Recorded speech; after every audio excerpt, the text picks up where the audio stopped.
Hi friends, welcome है हमारे GFS India YouTube channels पे। Today we have selected test number 117। Friends, ये हमारा टेस्ट नंबर 117 है। इस पे हम बात करेंगे काफ़ी इंपॉर्टेंट टॉपिक मिडवाइफरी से रिलेटेड। काफ़ी अच्छे क्वेश्चन हैं यहाँ पर जो भी हमने सिलेक्ट किए हैं और सभी एग्जाम्स में पूछे गए क्वेश्चन है। काफ़ी डिटेल्स भी अध्ययन करेंगे और काफ़ी इंपॉर्टेंट भी हैं आपके लिए ये क्वेश्चन।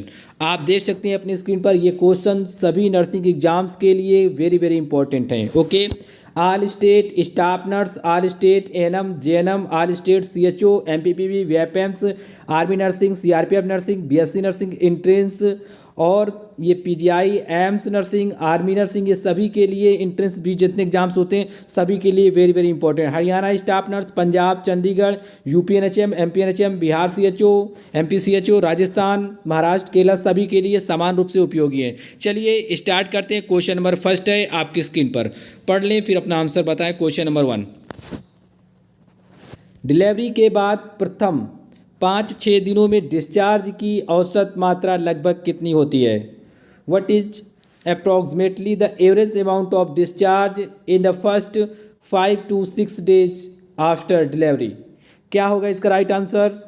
ऑप्शन पढ़ लें फिर आंसर बताएं इसका। इसका जो राइट आंसर है ऑप्शन सी है। क्या? Option C, 250 ml, 250 ml। Delivery के लगभग 5 से 6 दिनों के बाद जो डिस्चार्ज की मात्रा होती है, लगभग जो एक प्रकार का डिस्चार्ज होता है डिलीवरी के बाद, तो वो मात्रा कितनी होती है? 5 से 6 दिनों के आसपास, प्रथम 5 से 6 दिनों के आसपास वो होती है लगभग 250 ml। 250 ml के आसपास होती है। और ये जो डिस्चार्ज होता है ये होता क्या है? एक प्रकार का लोकिया होता है। क्या होता है? लोकिया का टाइप्स होता है। ओके, अभी हम यहाँ पर बहुत डिटेल्स में आज समझेंगे इसके बारे में, लोकिया के बारे में। ओके, तो ये वेजाइनल डिस्चार्ज होता है जिसे लोकिया के नाम से जाना जाता है। 5 से 6 दिन के आसपास जो मात्रा होती है, लगभग कितने ml के आसपास ये स्रावित होता है, निकलता है, तो ये लगभग 250 ml के आसपास निकलता है। ओके, नेक्स्ट है क्वेश्चन नंबर 2 आपकी स्क्रीन पर, पढ़ लें फिर आंसर बताएं। डिलीवरी के प्रथम 3 दिन तक लोकिया का रंग कैसा होता है? What colour is the lochia for the first 3 days after delivery? कैसा होता है? कमेंट करिए आंसर। ऑप्शन डी इसका राइट आंसर होगा। रेड कलर का होता है। कैसा? लाल होता है। डिलीवरी के बाद प्रथम 3 दिन तक जो लोकिया का कलर होता है, लोकिया एक प्रकार का डिस्चार्ज होता है, बाय द वेजाइनस डिस्चार्ज होता है। ओके, तो ध्यान में रखना है आपको, इसका जो कलर होता है लाल होता है, कभी कभी गहरा लाल आता है, तो ध्यान में रखना है।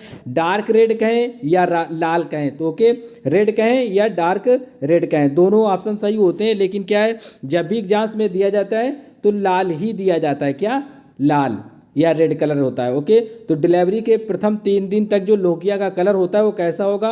लाल कलर होता है। तो इतनी बात ध्यान रखना, जब कोई ज़्यादा डीपली पूछे तो इसका मतलब होता है डार्क रेड, मतलब गहरा लाल। ओके, नेक्स्ट है यहाँ पर समझ ले क्वेश्चन इसी तरह कुछ related. Question number 3, question number 3 पे दिया गया लोकिया रुब्रा का रंग कैसा होता है?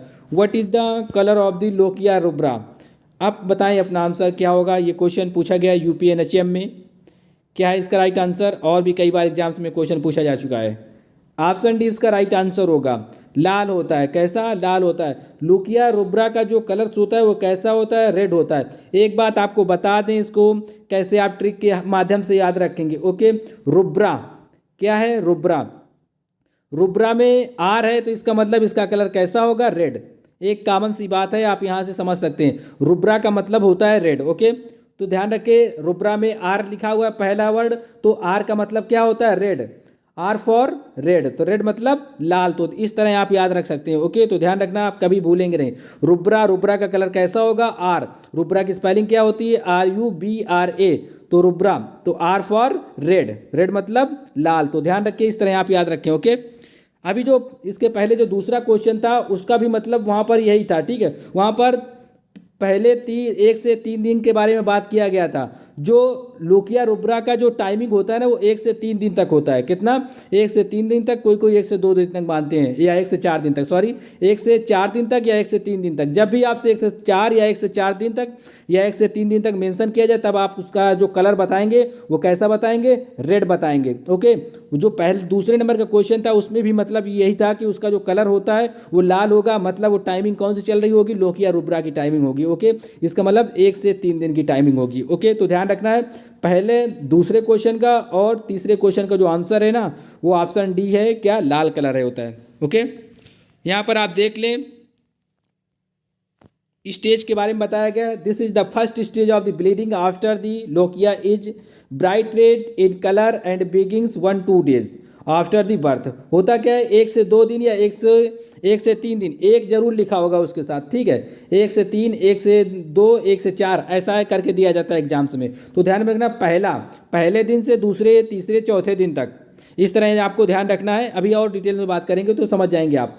तो 1 से 2 या 1 से 3 मोस्टली दिया जाता है, 1 से 3 दिन तक ज़्यादा दिया जाता है। तो ये पहली स्टेज होती है जब ब्लीडिंग होती है डिलीवरी के बाद। जब क्या होता है? बच्चा जन्म ले लेता है, तब ये जो 1 से 2 या 2 से 3 दिन तक, मतलब 1 से 3 दिन तक जो डिस्चार्ज होता है आफ्टर डिलीवरी, उसी को रुब्रा कहा जाता है। रुब्रा मतलब आर फॉर रेड। ओके, तो कलर कैसा होता है? लाल होता है। यही मोस्टली पूछा जाता है एग्जाम्स में। और जो लोकिया रुब्रा होता है इसमें पाया क्या क्या जाता है, किन किन चीज़ों का ये डिस्चार्ज होता है? कंसिस्ट ऑफ द ब्लड होता है, इसमें small bits of the membranes होते हैं, सर्वाइकल डिस्चार्ज होता है, एनी म्यूकेनियम होता है, known as the baby first stool. इसे फर्स्ट स्टूल के नाम से भी जाना जाता है म्यूकोनियम को। कई बार एग्जाम्स में क्वेश्चन पूछा जाता है बेबी के फर्स्ट स्टूल को किस नाम से जाना जाता है, या पू भी कहा जाता है इसे, तो किस नाम से जाना जाता है? मिकोनियम। मिकोनियम इस तरह हिंदी में लिखा जाता है। ओके, तो ध्यान रखना है आपको, मिकोनियम। बेबी का जो फर्स्ट स्टूल होता है इसे मिकोनियम के नाम से जाना जाता है। तो ये चीज़ें डिस्चार्ज होती हैं लोकिया रुब्रा में। ओके, और ये पहली स्टेज होती है रुब्रा। एक क्वेश्चन ऐसा बन सकता है एग्जाम्स में, जो रुब्रा निकलता है, स्रावित होता है बाय द वेजाइना, तो वो कौन सी स्टेज में होता है? वो फर्स्ट स्टेज में होता है। ठीक है, लोकिया रुब्रा की भी 3 स्टेजेज होती है, उसमें फर्स्ट स्टेज में रुब्रा निकलता है। ओके, क्वेश्चन आप जिस तरह समझ पा रहे हैं उस तरह आप लिख सकते हैं हिंदी इंग्लिश में। ओके, नेक्स्ट है क्वेश्चन नंबर 4। जब ना ज़्यादा बात समझ में आया करे तो क्वेश्चन टू आंसर लिख लिया करें एटलीस्ट। ओके, क्वेश्चन नंबर 4 है लोकिया सिरोसा का रंग कैसा होता है? What is the colour of the lochia serosa? अब इसमें बताना है कैसा होता है। इसका जो मोस्ट अप्रोप्रिएट आंसर है ऑप्शन बी है। क्या है? ऑप्शन बी है, गुलाबी कलर का होता है। कैसा? पिंक टाइप का, पिंक कलर का होता है। लोकिया जो सिरोसा होता है ये भी टाइप होता है किसका? लोकिया का। ओके, और सब में निकलता क्या है? ब्लड निकलता है एक प्रकार का। ओके, यहाँ पर आप देख लें ये सेकेंड स्टेज होती है लोकिया की। ये कौन सी स्टेज है जिसमें सिरोसा निकलेगा? Lochia serosa. Lochia serosa second stage में निकलता है। ओके, तो ये बात ध्यान रखनी। ये भी एक प्रकार का क्या होता है? ब्लीडिंग होता है। और इसका जो कलर होता है वो कैसा होता है? पिंक टाइप मोस्टली मिलेगा एग्जाम्स में। ठीक है, पिंक ब्राउन कहा जाता है, मतलब पिंक ब्राउन, गुलाबी और भूरा कलर। ओके, तो मोस्टली जो एग्जाम्स में दिया जाता है वो गुलाबी कलर दिया जाता है। कौन सा? पिंक। तो ये बात ध्यान में रखनी, ब्राउनिश पिंक लिखा है यहाँ पर, पिंक जरूर होगा उसके साथ। ओके, जब भी ब्राउनिश पिंक ना लिखा हो तो गुलाबी सही होगा, मतलब ओनली पिंक। तो ऑप्शन में किसी प्रकार से पूछा जा सकता है, मोस्टली ये दिया जाता है जिसपे हम सर्कल कर रहे हैं। ओके, सिरोसा के लिए, रुब्रा सिरोसा के लिए ये कलर है। और ये सेकेंड स्टेज होती है सिरोसा की। जब भी पूछा जाए आपसे एक सिरोसा की कौन सी स्टेज होती है जिसमें सिरोसा स्रावित होता है, ये भैया सेकेंड स्टेज में स्रावित होता है। किसके? लोकिया की जो स्टेज होती है ना उसकी सेकेंड स्टेज में। आप समझ लेते हैं लोकिया जो सिरोसा होता है ये किन किन चीज़ों से मिलकर बना होता है। इस पर भी क्या होते हैं, जो भी सब्सटेंस पहले होते उसमें होते हैं लोकिया रुब्रा में, उसी चीज़ों से ये भी होता है। ठीक है, lochia serosa is the terms of the lochia that is has the thinner and the turned brownish pink. ये क्या होता है? ब्राउनिश या पिंक टाइप का होता है। बस इतनी बात ध्यान रखना है। कलर पूछा जाता है मोस्टली पिंक, ध्यान रखना, पिंक ब्राउन। पिंक याद रहेगा तो ब्राउन के साथ पिंक जरूर मिलेगा आपको एग्जाम्स में। Okay, lochia serosa usually continuous until around the 10 days post birth. ये लगभग क्या होता है? 10 दिनों तक स्रावित होता है। ओके, अभी हम और बात करेंगे डिटेल्स में, अच्छे से समझ जाएंगे आप। क्वेश्चन नंबर 6 पढ़ लें आप पहले से। क्वेश्चन नंबर 6 पे दिया गया लोकिया एल्बा का रंग कैसा होता है? What colour is the lochia Elba? क्योंकि एग्जाम्स में क्वेश्चन यहाँ से पूछा गया है तो इसलिए हम सभी कवर कर रहे हैं। ओके, ताकि कन्फ्यूजन न रहे इन फ्यूचर्स। लोकिया एल्बा ये भी क्या है? लोकिया का टाइप्स है। तो इसका भाई कलर क्या होगा? इसका जो कलर होगा ऑप्शन सी पे जो मेंशन है, ये लिखा है पीला सफ़ेद। लोकिया एल्बा का जो कलर होता है ये कैसा होता है? पीला सफ़ेद होता है, येलोविश वाइट होता है। जब येलोविश वाइट ऑप्शन में ना मिले तब आप ध्यान रखना वाइट लिखा होगा, क्या? सफ़ेद लिखा होगा। सफ़ेद सही आंसर माना जाएगा। मोस्टली वाइट के साथ येलोविश लिखा मिलेगा आपको। वाइट तो होगा ही, वाइट तो होगा ही ऑप्शन में। अगर येल्विश लिखा है तो ये ऑप्शन मोस्ट अप्रोप्रिएट है। बाय द वे येल्विश नहीं लिखा उसके साथ, मतलब पीला नहीं लिखा, तो वाइट ऑप्शन सही है। ओके, जैसे पिंक के साथ ब्राउन लिखा होता है, सिरोसा में क्या होता है? पिंक के साथ ब्राउन लिखा होता है, तो पिंक जरूर होगा ऑप्शन में, तो पिंक वाला सही होगा सिरोसा में। और लोकिया एल्बा में क्या होगा? लोकिया एल्बा में व्हाइट जरूर होगा। क्या? व्हाइट जरूर होगा। मोस्टली ये व्हाइट होता है 90% केसेज में, तो ध्यान में रखना व्हाइट वाला आंसर सही होगा। ओके, यहाँ पर आप देख लें, ये जो स्टेज होती है अल्बा की, ये फाइनल स्टेज होती है, मतलब तीसरी अवस्था होती है, इस तरह आप समझ सकते हैं। ओके, फाइनल स्टेज में ये निकलता है। कौन सा? Lochia alba. कभी आपसे एग्जाम्स में पूछा जा सकता है कि लोकिया अल्बा का कलर कैसा होता है, तो आप बताएंगे ये लिखा है येलोविश वाइट। ये आप लिख ले इस तरह, जैसे यहाँ पर मेंशन है पीला सफ़ेद या येलोविश वाइट, इंग्लिश में भी ध्यान रखना है आपको। जब ये ना मिलेगा तो आपको वाइटिश लिखा मिलेगा, मतलब सफ़ेद होता है। Is much less heavy with a yellowish white colours, क्या होता है? हल्का पीला, मोस्टली सफ़ेद। ओके, इस तरह होता है। ये फाइनल जो आपसे एग्जाम्स में इस तरह एक क्वेश्चन पूछा जा सकता है, जो लोकिया एल्बा निकलता है, ये कौन सी स्टेज में निकलता है? ये अंतिम स्टेज में निकलता है। फाइनल स्टेज का मतलब अंतिम स्टेज में। ओके, या आप इस तरह समझ सकते हैं, थर्ड स्टेज कह सकते हैं, क्योंकि पहला, दूसरा, तीसरा स्टेज होता है ये अल्बा वाला।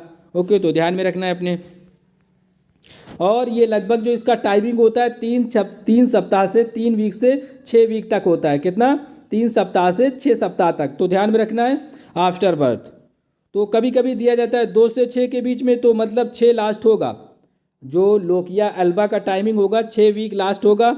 2 से 6 मिल जाएगा, 3 से 6 मिल जाएगा, तो थोड़ा बहुत ध्यान रखना है। एग्जाम्स में किसी प्रकार से कोई भी क्वेश्चन बनाया जा सकता है। ओके, यहाँ पर देख ले, इस पे पाया क्या किया जाता है? लार्जली म्यूकस पाया जाता है। म्यूकस का मतलब होता है स्लेश में या बलगम टाइप का होता है। ओके, ये जो स्रावित होता है उसके बारे में बात कर रहे हैं। अल्बा में लास्ट फाइनल में क्या निकलता है? ओके, क्या स्रावित होता है? तो स्लेश में टाइप का या बलगम टाइप का होता है। फीवर रेड आरबीसी होता है, और कुछ इस पर डब्ल्यूबीसी पाई जाती हैं। ओके, जिससे ये अल्बा मिलके बना होता है, जो स्रावित होता है बाय द वेजाइनल।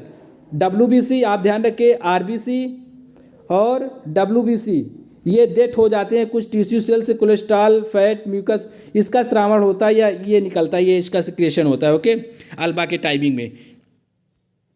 अब यहाँ पर थोड़ा समझ लें आप, नोट पे बात मेंशन की गई है। आपसे पूछा जाएगा कि लोकिया कितने प्रकार का होगा? खुला आंसर होगा आपका 3 प्रकार का होगा। ओके, कितने प्रकार का? 3 types of the lochia. First number पे रुब्रा ध्यान रखेंगे, ये कितने दिन का होता है? 1 से 4 दिन या 1 से 3 दिन, इस तरह ध्यान रखें। पहला मतलब 4 दिन 3 दिन तक, ये तो आपको पता होगा कि रुब्रा पहले होता है। ओके, रुब्रा पहले होगा। दूसरे नंबर पे कौन सा आता है स्टेज? दूसरा जो स्टेज होता है वो सिरोसा का होता है, मतलब लोकिया सिरोसा का होता है। ये 4 के बाद स्टार्ट होता है। कब? 4 के बाद स्टार्ट होता है और 2 सप्ताह तक चलता है। 2 सप्ताह तक चलता है, लगभग 10 या 12-15 दिन, जैसा आपको ध्यान रखना है। पहले का ध्यान रखोगे 1 से 3 या 1 से 4 दिन तक।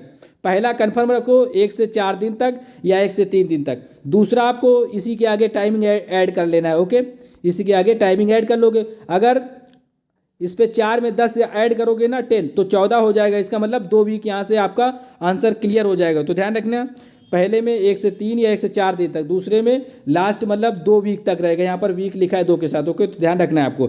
सिरोसा का कलर गुलाबी होगा, याद कर ले, मोस्टली एग्जाम्स में यहाँ से क्वेश्चन पूछा जाता है। ओके, कभी कभी पिंकिश ब्राउन लिखा जाता है, तो आप पिंक याद रखोगे, काम चल जाएगा आपका। ओके, यहाँ पर देख लें लोकिया अल्बा में इसका जो टाइमिंग होता है 2 यहाँ से खत्म होगा, 2 यहाँ से स्टार्ट हो जाएगा एल्बा में। ठीक है, 2 से 6 वीक के बीच वाला जो टाइमिंग होगा, वीक्स पोस्टमार्टम वाइट, मतलब कैसा होता है?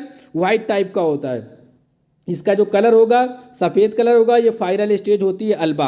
अब इसे थोड़ा याद कैसे करेंगे, ट्रिकी उस पर। पहले में लाल है, फिर गुलाबी है, फिर सफ़ेद है, तो लाल गुलाब सफ़ेद ऐसे याद कर सकते हैं आप इसे। क्या? लाल गुलाब सफ़ेद, क्योंकि गुलाब कैसे आते हैं, सब गुलाब के टाइप होते हैं, गुलाब लाल भी होता है, गुलाबी भी होता है। अब क्या है, ज़्यादा मॉडर्नाइज करके सफ़ेद भी गुलाब आते हैं। ओके, तो ध्यान रखना, पहले आप लोग कैसा गुलाब देखते थे, लाल गुलाब देखते थे, फिर कैसा देखते थे, मतलब पहली स्टेज ये पहला गुलाब आप लोग पहले देखते होंगे, गुलाब रेड कलर के थे, पहले गुलाबी और सफ़ेद नहीं थे। ओके, तो पहला गुलाब कैसा था, लाल कलर का, फिर कैसा आया दूसरे वाले में, दूसरे स्टेज में गुलाबी कलर का गुलाब आया। अब कैसे आते हैं, ये सफ़ेद कलर के आते हैं। ठीक है, इसका मतलब ये तीनों गुलाब के प्रारूप लिखें या रूप लिखें, इस तरह आप समझ सकते हैं। तो लाल, गुलाब, सफ़ेद, इस तरह ध्यान रखना है। पहली स्टेज रुब्रा, फिर दूसरी क्या होती है सिरोशा, तीसरी क्या होती है अल्बा होती है। अब इसे कैसे याद रखेंगे, तो रुब्रा आपको ध्यान रखना, जब इतनी बात समझ में आ जाएगी ना आपके, लाल, गुलाब, सफ़ेद, तो इसका मतलब ये रुब्रा होगा, दूसरा वाला सिरोशा होगा और तीसरा वाला क्या होगा अल्बा। तो ये आप आर्य से याद रख सकते हैं, क्या आर्य से। पहली स्टेज में रुब्रा, दूसरी में सिरोसा और तीसरी में क्या होगा, तीसरी में होगा अल्बा। तो यहाँ से ध्यान रखें, लाल इस तरह ऊपर लिख ले लाल, गुलाब, और यहाँ पर लिख लें आप जाके सफ़ेद। ओके, तो लाल मतलब रेड फॉर रुब्रा, और ये एस फॉर गुलाबी मतलब पिंक, ए फॉर ये सफ़ेद होगा, मतलब अल्बा में सफ़ेद होगा, लोकिया अल्बा कलर सफ़ेद होगा, वाइटिश सफ़ेद किसी प्रकार से होता है, येलोविश सफ़ेद या येलोविश वाइट हो सकता है, और जो सिरोशा होगा इसमें कैसा होगा, गुलाबी होगा। ओके, उम्मीद है आप थोड़ा बहुत समझ गए होंगे और काफ़ी ज़्यादा समझे होंगे। ओके, यहाँ से क्वेश्चन पूछे गए एग्जाम्स में, और भी कई एग्जाम्स में पूछे जा चुके हैं, अक्सर उठा दिए जाते हैं, इसलिए टॉपिक को पूरा कवर कर दिया। क्वेश्चन नंबर 6 पढ़ लें। क्वेश्चन ये भी बहुत पूछा जाता है एग्जाम्स में। क्वेश्चन नंबर 6, जन्म के समय दिए जाने वाला टीका कौन सा है, what is the vaccine given at birth, कौन सा दिया जाता है भाई, आंसर बताएं अपना। ऑप्शन इसका सी राइट आंसर है, क्या सी, सभी दिए गए। ऑप्शन सी पे जो BCG OPV 0 होता है, ठीक है, हेपेटाइटिस, इसी तरह ऑप्शन दिए गए थे एग्जाम्स में और इसी तरह दिए भी जाते हैं, तो ध्यान में रखना है। कभी कभी सिंगल सिंगल देके आपसे पूछ लिया जाएगा एग्जाम्स में कौन सा दिया जाता है, इन तीनों में अगर कोई भी मिल जाए तो समझ लेना कि ये जन्म के समय दिए जाते हैं। कब, एट बर्थ, मतलब जन्म के समय दे दिए जाते हैं। BCG OPV हेपेटाइटिस ये जन्म के समय बेबी को दिए जाने वाले क्या है, वैक्सीन है, मतलब टीके हैं। तो इन तीनों में से कभी कभी सिंगल सिंगल पूछ लिया जाता है, कभी कभी ये दोनों हटा दिए जाते हैं, आपसे पूछ लिया जाता है इनमें से कौन सा दिया जाएगा, तो हेपेटाइटिस MR DPT कौन सा दिया जाता है, तो आपको ध्यान रखना है हेपेटाइटिस B दिया जाता है। ओके, तो इसीलिए आप पूरे याद कर लें ये तीनों जो जन्म के समय दिए जाते हैं, BCG OPV और हेपेटाइटिस B। चलिए यहाँ पर थोड़ा समझ लेते हैं। जब भी क्या होता है, बेबी जन्म लेता है तो इनकी जो डोज होती है ना, ये डिलीवरी वाले प्लेस में ही दे दी जाती है। मतलब अगर अस्पताल में बेबी ने जन्म लिया है, बच्चा जन्मा है, तो क्या है हॉस्पिटल में ही ये प्रोवाइड करा दी जाती हैं तीनों वैक्सीन। ओके, तीनों वैक्सीन क्या होता है, हॉस्पिटल में ही दे दी जाती हैं। BCG OPV 0, OPV की 0 क्रॉप और हेपेटाइटिस B दे दी जाती है। ओके, उम्मीद है समझ गए होंगे आप। क्वेश्चन नंबर 7, क्वेश्चन नंबर 7 पढ़ ले फिर आंसर बताएं।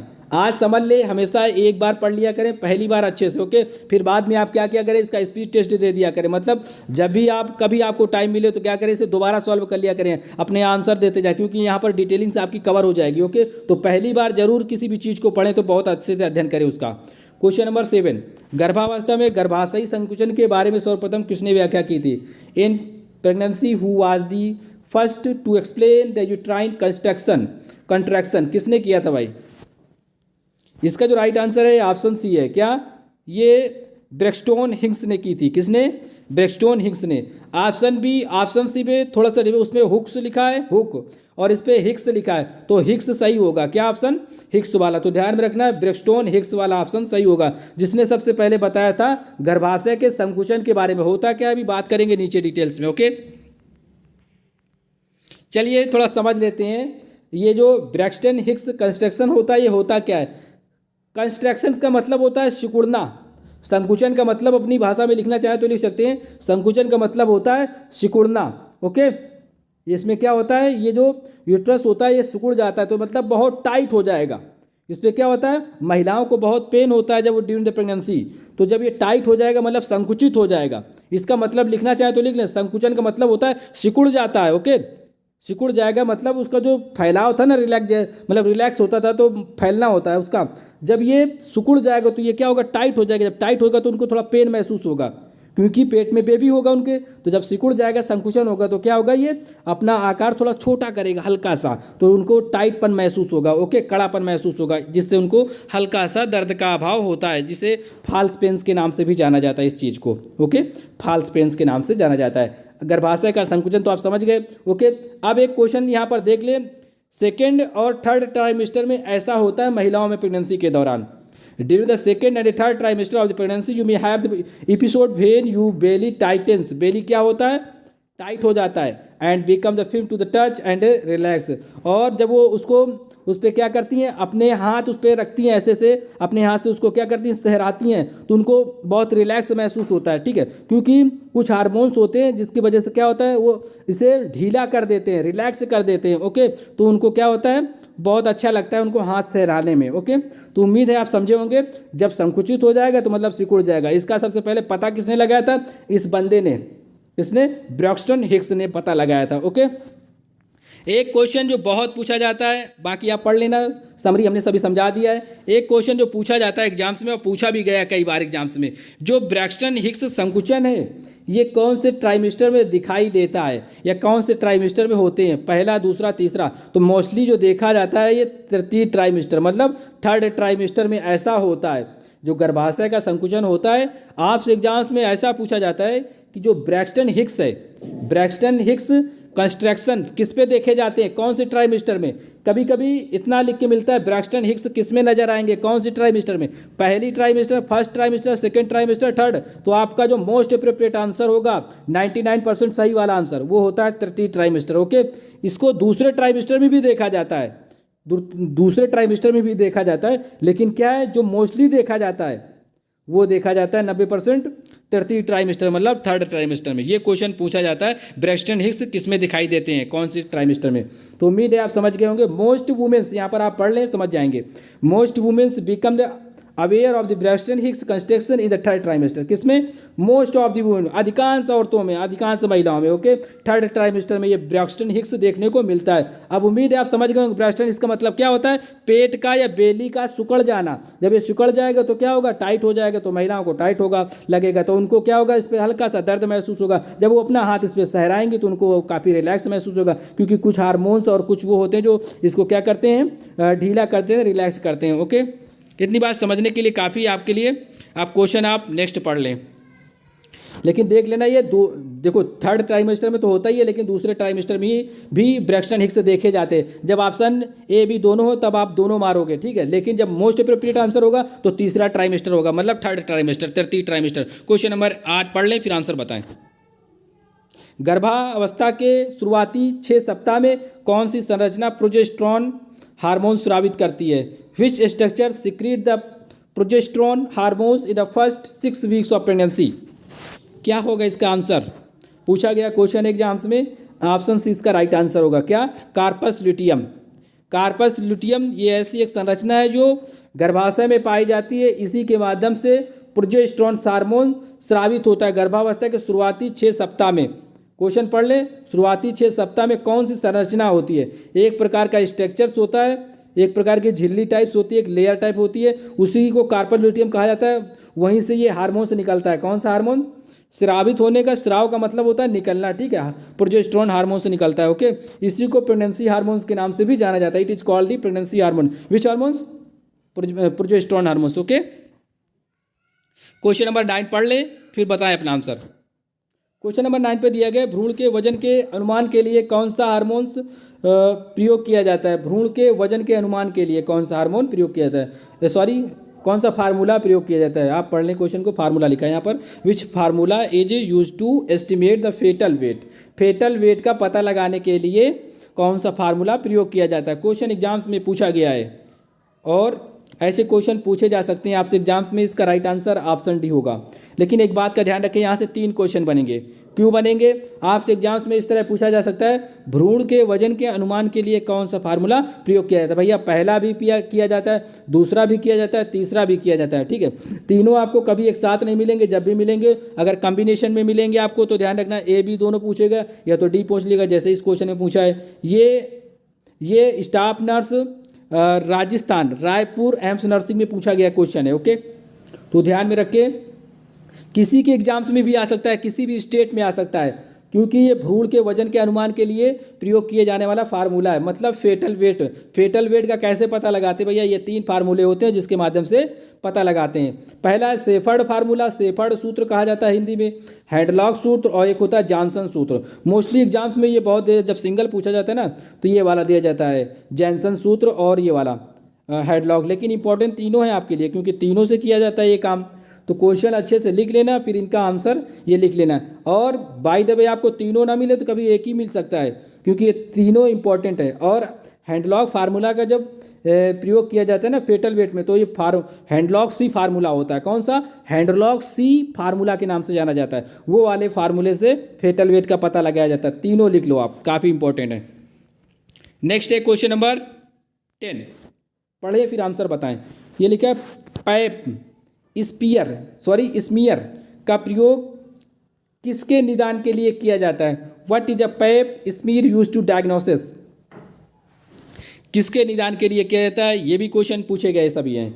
ऑप्शन सी इसका राइट आंसर होगा। Okay, cervical cancer. कुछ क्वेश्चन ऐसे होते हैं जो एग्जामिनर्स के क्या होते हैं, बहुत लोकप्रिय होते हैं। कोई भी परीक्षा हो, कभी भी हो, वो क्या होते हैं, हमेशा वो क्वेश्चन रखे जाते हैं। तो कुछ क्वेश्चन काफ़ी इंपॉर्टेंट होते हैं जो अक्सर पूछे जाते क्वेश्चन है ना, तो उन पर भी थोड़ा बहुत फोकस किया करो। ओके, खासकर ज़्यादा किया करो उन पर फोकस, क्योंकि जो एग्जाम्स में पूछे जाते हैं ना, तो कुछ क्वेश्चन होते हैं जो एग्जामिनर्स हमेशा रखना पसंद करता है, क्योंकि वो उसके फेवरेट क्वेश्चन हो जाते हैं। बाकी क्वेश्चन में चेंजमेंट होगा, लेकिन कुछ तो जरूर रखेगा जो पिछले ईयर्स के पूछे जाते हैं क्वेश्चन, तो ध्यान में रखना है आपको। ओके, ऑप्शन सी इसका राइट आंसर होगा। पैप स्मीयर का जो यूज किया जाता है, इंग्लिश में यहाँ देख लें, पैप स्मीयर का जो यूज किया जाता है वो सर्वाइकल कैंसर का पता लगाने के लिए किया जाता है। ओके, किसका डायग्नोसिस किया जाता है? पैप स्मीयर से ग्रीवा, हिंदी में कहते हैं ग्रीवा कैंसर का, या इंग्लिश में कहेंगे सर्वाइकल कैंसर का। चलिए थोड़ा समझ लेते हैं इसके बारे में। यहाँ पर आपके लिए मेंशन है Pap smear also known as the Pap test. Pap test करके आपसे क्वेश्चन पूछा जा सकता है। पैप टेस्ट का किस में यूज किया जाता है भाई? तो ग्रीवा कैंसर में यूज किया जाता है या सर्वाइकल कैंसर में यूज किया जाता है। Which could lead to cervical cancer. अब यहाँ पर पहले पढ़ लें थोड़ा।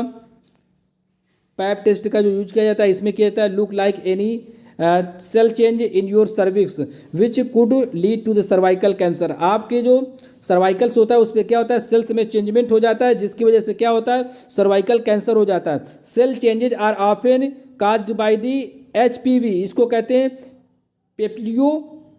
ये लिखा है पेप्लियोमा वायरस। ये पढ़ लें आप, HPV करके बहुत बार मेंशन किया जाता है। इसको कहते हैं ह्यूमन पेप्लियोमा वायरस, HPV। इसकी वजह से जो महिलाओं में सर्वाइकल कैंसर होता है ना, जिसमें पैप टेस्ट किया जाता है, वो इस वायरस की वजह से होता है, HP वायरस। इसका पूरा नाम ये लिखा है पेप्लियोमा वायरस, आप पढ़ लेना अपने हिसाब से। और ये एक प्रकार का किसका कारण, मतलब विच इज एन STDs का मतलब सेक्सुअल ट्रांसमिटेड डिसीजेज। ओके, एक सेल्स में, सर्वाइकल में किसी भी सेल्स में क्या होगा, चेंजमेंट होगा। चेंजमेंट होने की वजह से क्या होगा, सर्वाइकल कैंसर होगा। सर्वाइकल कैंसर किसकी वजह से होता है? इसकी वजह से होता है। ओके, HPV की वजह से। इस तरह आप समझ लें। ओके, फिर देख लें यहाँ पर थोड़ा सी, ये जो पैप टेस्ट होता है इस पर डॉक्टर्स करता क्या है? Vaginal speculum to hold your vaginal walls apart and to see the cervix. इस पे एक कोन के शेप का, next the sample of the from your cervix is collect using a small cone shaped brush and a tiny plastic spatula. अब इस पे होता क्या है, वेजाइना में क्या किया जाता है, इसे इंसर्ट किया जाता है। सर्विक्स में जो कैंसर हो जाता है, वेजाइना के अंदर सर्विक्स होता है और यूट्रस के पास। ओके, तो इस पे जो कैंसर हो जाता है या इस पे जो सेल्स में चेंजमेंट आता है कि उसको काफ़ी प्रॉब्लम्स होती है। इसके कई सिम्टम्स भी होते हैं। उनको बहुत ज़्यादा मोस्टली पेन्स होता है यूरिनेटिंग करने में, और भी सेक्स करने में काफ़ी प्रॉब्लम्स होती है। तो ये इसके सिम्टम्स होते हैं। ओके, तो इसके बारे में पता लगाया जाता है पैप टेस्ट से। तो इस पे जो इस्तेमाल किए जाने वाले वो होते हैं इस पैप टेस्ट पे, तो इस पर क्या होता है, कोन शेप में एक औजार होता है। क्या होता है, एक औजार होता है कोन शेप में, मतलब कोन की तरह होता है। इसको क्या कहता है, इंसर्ट किया जाता है वेजाइना के माध्यम से, और इसको वहाँ पर क्या होता है, जो सर्विक्स होता है वहाँ पर खरोंचा जाता है। थोड़ा सा क्या, थोड़ा सा हल्की सी खरोंच की जाती है, या यहाँ से थोड़ा से ऐसे टिश्यू ले लिए जाते हैं और इसके अंदर आ जाते हैं। इसको खरोंच दिया जाता है, फिर इसके अंदर आ जाता है। फिर इसको माइक्रोस्कोप से देखा जाता है कि कौन सी बीमारी के लक्षण हैं। ओके, तो इस तरह क्या होता है, सर्वाइकल कैंसर के बारे में पता लगा लेते हैं। ओके, उम्मीद है आप समझ गए होंगे काफ़ी सारा। वेजाइना के अंदर क्या करेंगे, ये इसे इंसर्ट करेंगे। कोन शेप्ड का एक ब्रश होता है या टाइनी प्लास्टिक स्पिटुला होता है, चम्मच के आकार का होता है, ठीक है। उससे क्या करते हैं, खरोंच करते हैं उसमें सर्वाइकल में, वेजाइना के अंदर से इंसर्ट करेंगे।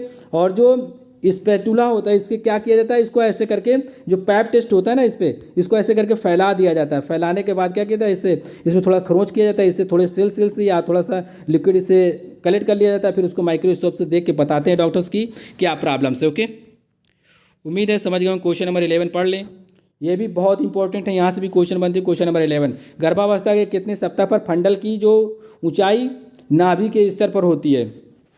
How many weeks of the pregnancy is the fundal height at the level of the naval. Okay, mostly सभी विद्वानों ने इसके आंसर कोशिश किया था सही बताने का। मोस्टली सभी के विचार अच्छे थे और सभी ने सही बताया था आंसर लगभग, ठीक है। जिनका गलत है देख ले, इसका जो मोस्ट अप्रोप्रिएट आंसर है ऑप्शन सी है। क्या? 22 सप्ताह, 22 वीक्स।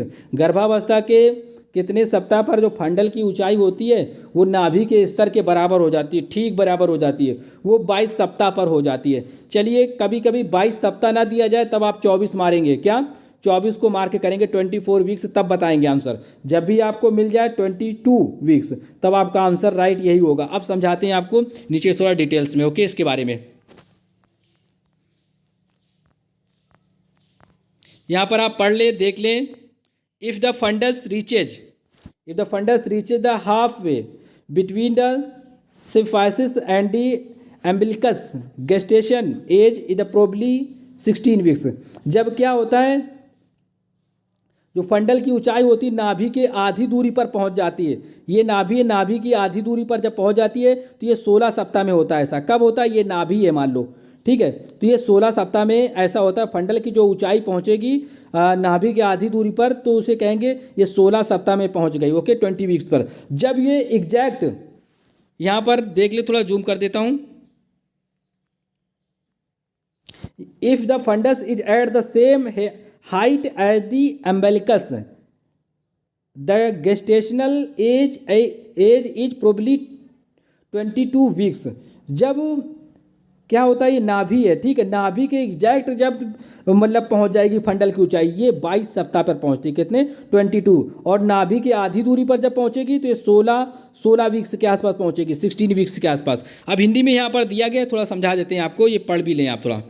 यहाँ पर लिखा, गर्भावस्था में फंडल की ऊंचाई नाभि के ठीक बराबर होती है 22 सप्ताह पर। और गर्भावस्था में फंडल की ऊंचाई नाभि के 1 अंगुल नीचे होगी तो उसे कहेंगे 20 सप्ताह। ओके, गर्भावस्था में जब फंडल की ऊंचाई नाभि के 1 अंगुल ऊपर होगी तो उसे कहेंगे 24 सप्ताह। कहीं कहीं दिया गया कई बुकों में कि 24 सप्ताह पे उसके नाभि के बराबर होगी, तो ये आंसर हमें अच्छा नहीं लगता। लेकिन फिर भी अगर बाय द वे 22 ना दिया जाए, 22 ना दिया जाए, तब आप ये बताएंगे आंसर। लेकिन हमने जो बताया इस पे आपको फोकस करना है। ये नाभि है, नाभि के जो बीचों बीच जब पहुंच जाएगी, इसका फंडल की हाइट पहुंच जाएगी, ये 22 पे पहुंच जाएगी। और इसका जब हाफ पहुंचेगा तो ये 16 सप्ताह पे पहुंचेगा। और यहाँ पर नाभि के 1 अंगुल नीचे, 1 फिंगर नीचे, मतलब 1 अंगुल नीचे, 1 फिंगर जब नीचे होगा तो ये कौन सा सप्ताह होगा? ये 20 सप्ताह होगा। ओके, 20 के एकदम 1 अंगुल जब नीचे होगा तो ये 20 होगा, और बीचों बीच होगा नाभि के तो 22 सप्ताह होता है, ठीक है। और नाभि के 1 अंगुल ऊपर होगा, 1 अंगुल अपने हिसाब से आप देख लेना, आपका 1 अंगुल, ठीक है, आपका 1 अंगुल जब ऊपर हो जाएगा नाभि के 1 अंगुल जब ऊपर हो जाएगा तो ये हो जाएगा 24 सप्ताह। ओके, तो फंडल की ऊंचाई नाभि के 1 अंगुल जब ऊपर होगी तो 24 सप्ताह पर होती है, बीचों बीच होगी नाभि के तो 22 सप्ताह होती है। और जब फंडल की ऊंचाई नाभि के 1 अंगुल नीचे होगी तो 20 सप्ताह होगी। और जब फंडल की ऊंचाई नाभि के अधियारे होगी, मतलब आधी पर होगी, तब वो 16 सप्ताह होगा। ओके, कितना? 16 सप्ताह। ये सभी पॉइंट लिखना चाहें तो आप लिख लें, क्योंकि काफ़ी टाइम से लगता है गला खिंच जाता है। ओके, क्वेश्चन यहाँ पर देख लें, इंग्लिश में वही बात मेंशन की गई जो हमने हिंदी में बताया। ओके, क्वेश्चन नंबर है 20, ये आपके लिए क्वेश्चन है, इसे आपको बता रहा है। क्वेश्चन नंबर 20 यहाँ पर दिया गया, सामान्य प्रसव के बाद महिला को कितने घंटे तक अस्पताल पर रुकना चाहिए? क्वेश्चन पूछा गया एग्जाम्स में, सभी लोग इसका आंसर जरूर बताएं। How long should a woman stay at hospital after a normal delivery? Normal delivery के बाद महिला को हॉस्पिटल पे कब तक रुकना चाहिए? अकॉर्डिंग टू ऑप्शन जो मोस्ट अप्रोप्रिएट आंसर है, सभी लोग कोशिश करें और ज़रूर बताएं। और हाँ, चैनल पे नए से सब्सक्राइब कर लेना, लाइक करना, शेयर करना अपने दोस्तों के साथ। और जो लोग भी जीके जीएस करंट अफेयर पढ़ना चाहते हैं, ओके, तो हमारा दूसरा चैनल से जीएस इंडिया रिसर्च सेंटर के नाम से डिस्क्रिप्शन बॉक्स में हम उसका लिंक दे देंगे, जाएं सभी लोग उसे सब्सक्राइब करें, क्योंकि सभी के एग्जाम्स में जीके जरूर आती है। क्या? GK, GS, current affair, English, Hindi सभी के एग्जाम्स में आती है। ओके, तो अभी हम वहाँ पर GK, GS, current affair cover कर रहे हैं, तो सभी लोग जाएं, जरूर पढ़ें। वहाँ पर अच्छे लेवल से हम समझा रहे हैं, जो आपके एग्जाम्स में मोस्टली नर्सिंग एग्जाम्स के क्वेश्चन अभी हम कवर कर रहे हैं, जो जहाँ से एग्जाम्स में टॉपिक ज़्यादा पूछे जाते हैं। सीएचओ, एएनएम, स्टाफ नर्स सभी में आते हैं, सभी स्टेट्स के लिए। ओके, तो डिस्क्रिप्शन बॉक्स में आपको हम लिंक दे देंगे, तो सभी लोग, और डिस्क्रिप्शन बॉक्स जहाँ पर आप कमेंट कर रहे हैं या करेंगे वहाँ पर हम लिंक दे देंगे, सभी लोग जरूर सब्सक्राइब करें। Thanks for watching friend, thank you.